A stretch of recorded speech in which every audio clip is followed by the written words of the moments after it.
61st session है। हम page number 157 पे आ गए हैं। Last time when we met we talked about the pledge of Aqaba and वहाँ पे हम रुक गए थे और आगे अब बढ़ते हैं। हिजरत के kind of on a deal that has been done, कैसे होगा क्या होगा, the nitty gritties of it have been discussed, पर अभी एक्चुअल हिजरत नहीं हुई है। 622 साल, द समर ऑफ 622 हिजरा बिगैन। लेज़ली हेज़ल्टन ऐसे कहती हैं कि ये जो लफ्ज़ है हिजरा, इसको ट्रांसलेट करते हैं एज एमिग्रेशन, कहीं से निकलना कहीं की ओर से। इमिग्रेशन होता है कहीं आना, एमिग्रेशन होता है कहीं से निकलना, एमिग्रेट, EMIGRATION, एमिग्रेशन। लेकिन इसका जो रूट है हजर, कैरीज ग्रेटर साइकोलॉजिकल वेट।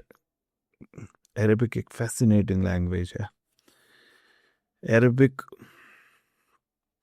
इस दीन ने अरबिक में ही रिवील होना था और कुछ हो ही नहीं सकता था। ये अल्लाह ताला ने इस लैंग्वेज को इस लेवल पे पहुंचाया कि इसकी जो डेप्थ है वो दीन समझने में बड़ी मदद करती है। Language itself, probably why it was हज़रत Umar I think who said to the Arabs कि protect your poetry, in it is your दीन।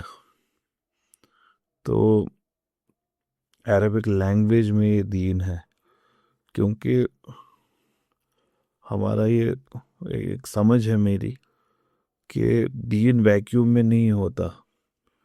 दीन एक स्केलेटन है, इसके ऊपर फ्लैश कल्चर चढ़ाता है और कल्चर की रेपोजिटरी लैंग्वेज है एक तरीके से। तो language then would have keys to understanding a particular faith, including Islam. Arabic then has the keys to understanding Islam, and that has been said by great scholars of the past as well.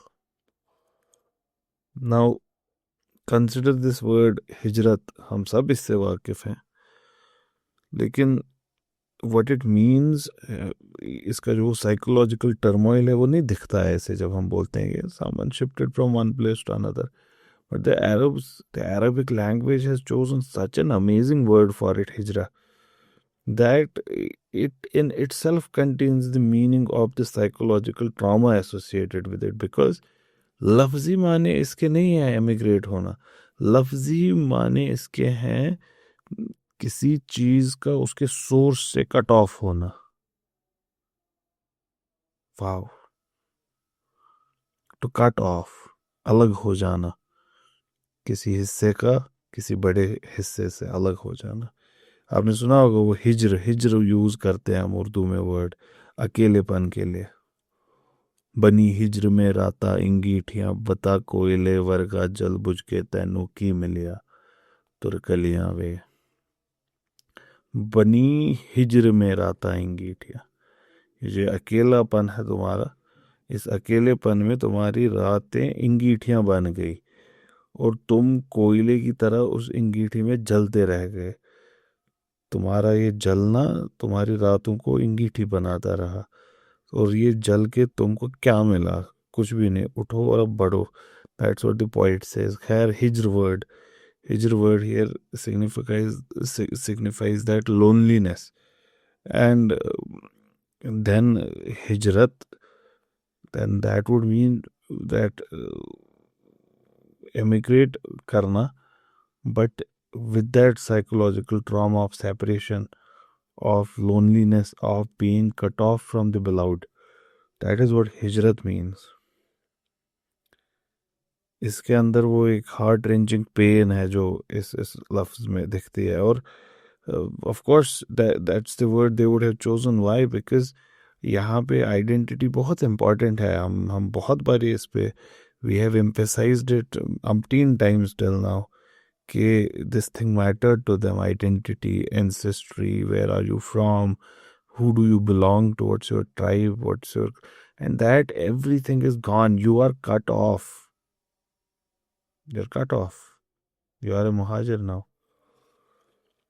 तो इसी वजह से Quran eventually इनको सिर्फ immigrant की तरह नहीं देखेगा. It would call them, it would use the words that they have been expelled from Mecca. That means ये ख्वाहिश नहीं है, ये एक मामला है जो हुआ है इनके साथ. The Quraysh disbelievers have driven out the messenger and yourselves from your homes, the Quran would say. So it isn't as much as an immigration, it is more of an exile. ये लोग जिनके लिए place, they had a very strong sense of place. ये जो immigrate करना है, इसकी possibility इनके लिए खौफनाक रही होगी. And they would almost literally cut the umbilical cord.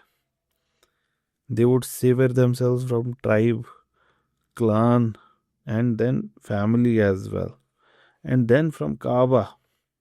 Kaaba is the lone star around which their life would revolve. It was the sun around which their earth was revolving. यही life को meaning देता था काबा. सुबह उठ के खाने काबा के precinct में जाना और वहाँ से फिर अपना दिन शुरू करना.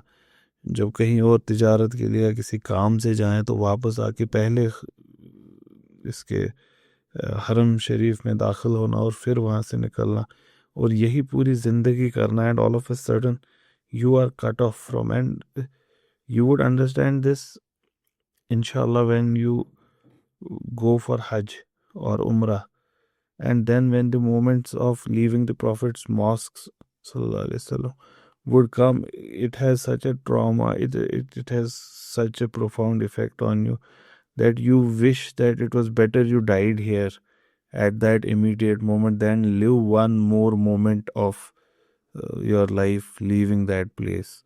At least that is what I felt, to be very frank. It's a very tough thing to leave Haram, and Prophet's Mosque in particular. It's very difficult to leave it. For me, it was very difficult. And you can think about Haram as well. जब खाने काबा, and at that moment मस्जिद नबवी तो भी थी भी नहीं.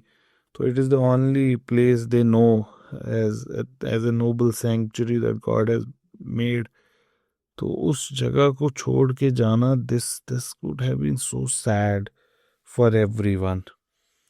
तो from everything that had made them who they were leaving.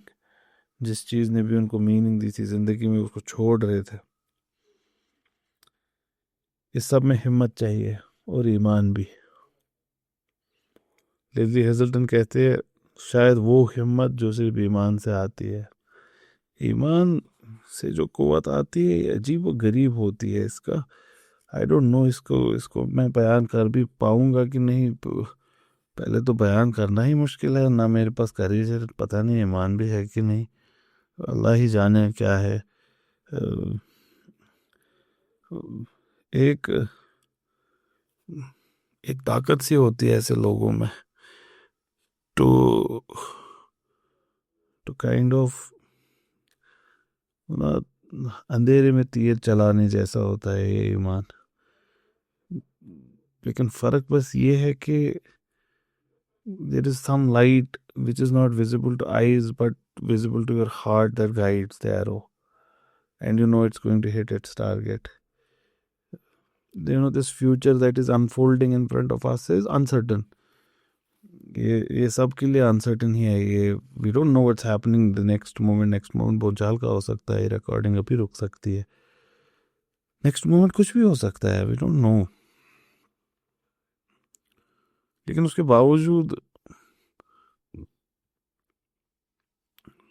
निकलेगा फिर से सूरज जो डूबा, हैरत हो सबको ऐसा अजूबा है मेरा जहाँ.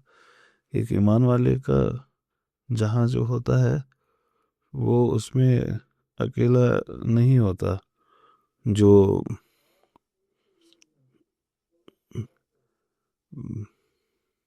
जो क्या कहा था उस शायर ने, अकेला नहीं मैं खुली आंखों से नींद में चलता।